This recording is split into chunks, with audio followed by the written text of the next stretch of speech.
Hello there, and thanks for joining me. I'm digital artist Aaron Rutten, and in this video I'm going to show you an exercise you can use to improve your color memory. So color memory is very important, especially when you're trying to paint objects from reference, because you're looking at the color, you're looking at your painting, you're looking at the paint that you mixed, or you're looking at your color picker in your digital application. You're trying very hard to match that color. And in order to match that color, you really have to understand the three components of color, which is hue, saturation, and value. Hue is the ring, the pure color, orange, green, purple, blue.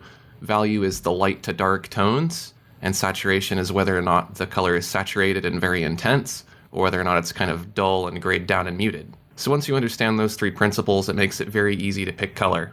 But being able to accurately match a color comes with experience. And the best way to get experience is to match colors. So I have a fun exercise that you can use at home. I'm using the random hex color generator on random.org, and that'll let me randomly generate colors. Once I've generated some colors, I'm going to jump over to Corel Painter, and I'm going to attempt to match those colors from memory without looking at them. So I'm going to do this in three parts. I'm going to start with one color, then I'm going to do two colors, and then I'm going to do four colors. So let's start with the easy one. That's one color. I'll generate the color here. It's kind of a lime, kind of avocado color. So I'm going to take some time to look at that, let it sink in. Now I want to be thinking, what is the saturation, what is the hue, and what is the value? The hue is usually the easiest to determine. I know that this is a green, it's a yellow-green, so that's easy. It's pretty saturated, it's not a muted or a pastel color, it's pretty vibrant. And third, it's pretty light in value, so I know it's not a dark green. So I'm already almost there without even really having to look at the color picker. I can visualize in my mind where that color is going to be. So I'm going to jump on over here to Corel Painter, but you could use any digital art application, preferably one that has the color ring in a triangle or a square like this. That'll be the easiest for you to be able to pick that color. And if it helps, you can switch to HSV color mode. That way you can see the hue, the saturation, and the value. So let's start with the easiest one. I know that the hue was kind of a lime green like this, and then it was a lighter green. I'm going to add a little bit more green to that. That's a little bit too yellow. And it was very saturated, so it's probably somewhere right around here, maybe a little bit more green. My guess is it's going to be something right around here. Now, one thing to keep in mind are the colors that are surrounding your color while you're looking at it. On the hex value generator, the color was surrounded by white, and then it had a very thin black border. That can skew my perception of color because this color picker is surrounded by a light gray and lots of other colors surrounding it here. Down here in my little swatch, that's also surrounded by gray. So I'm going to go with something like this. I'm going to select my paint bucket, and I'm just going to fill that first box with that color. Now let's jump back over to our color generator. I can already see that I was a little bit off. So the color that I want is this hex value here. So because Corel Painter doesn't support hex values, I actually need to open this in Photoshop or another application that does. I'm going to click on the color swatch. I'm going to paste in that value. And then I'm going to look here under RGB. We have 223, 255, and 126. So if I input that into Corel Painter here under red, green, blue, and I click OK, that automatically selects that color. And if I go ahead and paint using an opaque brush, we can see how far off I was here by painting a little dot. So the color that I picked wasn't quite light enough. It was off by not too much in the value. If you look in the value slider here, the hue was pretty spot on. It only differs by 2 points, so I was almost right on with the hue there. And the level of saturation is only a little off as well. So you can see it over here in the color picker moving back and forth. That's about how far off I was. So I'm going to try a little harder this time. I'm going to go back to my hex generator. I'm going to clear the field, and this time I'm going to try two colors. So I have to try to remember both of these colors. So this is kind of a grass green color, fairly saturated, kind of a mid-tone, but slightly a little bit darker. So maybe slightly below a mid-tone. Greens have a pretty broad range, so it's going to be a little bit tricky to get that exact green. Greens can be broken up into that yellow green that I used earlier, and then kind of a cooler, more blue green, and then something that's kind of in the middle of that. The other color is kind of a vermilion color, so it's kind of an off reddish orange, more towards red, but just a little bit of orange in it. Also looks very saturated, and it looks very similar in the tonality to the green color, so it's probably slightly below a mid-tone. So I'm just trying to internalize that, trying to remember these colors, trying to look at them enough, and maybe if it helps, try to compare them to some other object that's that color. But again, visualizing those three areas on the color picker, the hue, saturation, and the value. I'm already seeing where I'm going to pick on that color wheel. So let's start with the first color. That was something probably kind of like this, and this is what I mean about being in the right spot. There's so many greens here, it's such a wide range. So it wasn't cool and it wasn't too lime, it was pretty neutral. So I'm gonna say it was something right about, maybe about like that. So I'm gonna go ahead and switch to my paint bucket. I'm gonna fill.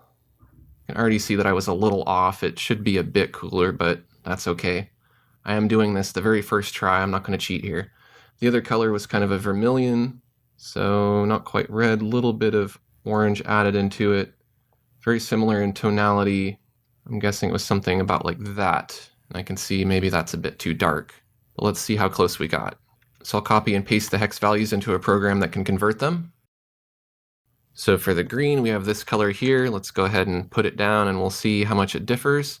It actually doesn't differ too much, really. So let's toggle back and forth and we can see I was actually pretty close, closer than my last guess there. So in the value, it differs only a little bit. The saturation differs a little bit more. And the hue is almost spot on. It's about 4 points off if you look over here in the hue, saturation, and value. So that's not bad. That was actually a better guess than the last one.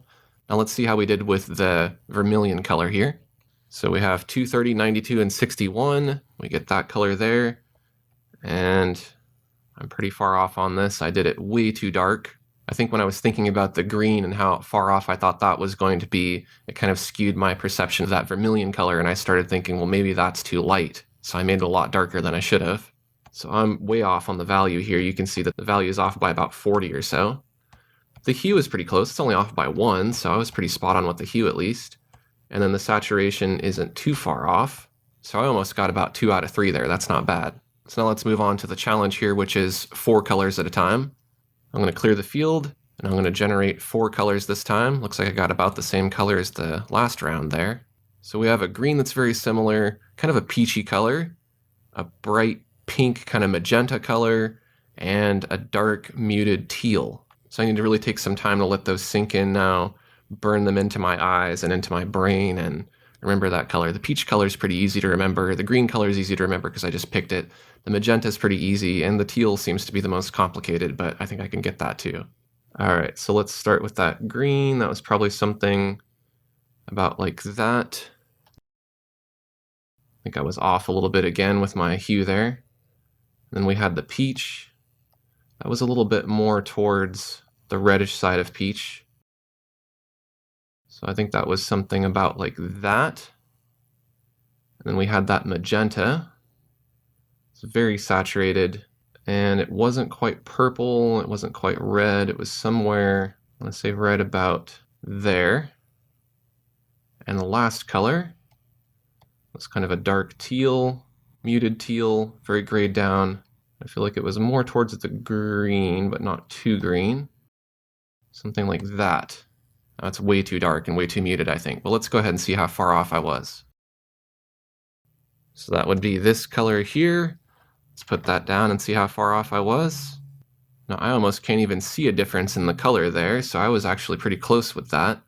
That's 160, 220, and 107 versus 166, 191, and 115. Now they are quite different in their values. You can see it does move quite a bit. It's definitely different in the hue, but it's actually pretty close otherwise. So visually, you don't really see much of a difference there. So what that says is, even if your numbers aren't exactly 100% spot on, as long as you're pretty close, you're matching that color just about accurately enough. And then by the time that you add things like shadows and highlights and texture and all these other things to it, you might even vary the color a little bit. At that point, you'll have a chance to kind of correct your color overall and kind of skew the overall color of the piece more towards something that's more realistic. And if you look at the piece later and you go, actually, one of those colors isn't right, it's not too hard to go in and change a particular color in your piece by shifting the hue in the whole painting using an effect. So now let's try the other colors. So I can see I was way off on those colors. Perhaps that's because I was trying to remember 4 colors at once, which was kind of difficult. And then as I started thinking about the color when I was choosing it, I started to forget details about the remaining colors. So on this peach one, obviously I did it too light. The saturation was off as well, but the hue was actually pretty close. I guess for me at least, the hue is the easiest to identify and remember. Now let's look at that magenta color. The hue is a little bit off. I can see that It was actually supposed to be more blue. The value is not too far off here though. And the saturation is of course way off. It's a lot more saturated. In fact, it looks like it's almost fully saturated. And then on that last color, that muted teal, I think I went a little bit too green on mine. It was actually more blue. I went too light as well, and I was too saturated. So there you go. Those are some exercises that you can try at home to improve your color memory. You can try this over and over again with as many colors as you like until your memory is super buff. If you found this information helpful, take a quick second to like this video. And if you're new to my channel, I'd love to have you subscribe. I have a lot more digital art tutorials like this. Thanks for watching, and I'll see you next time.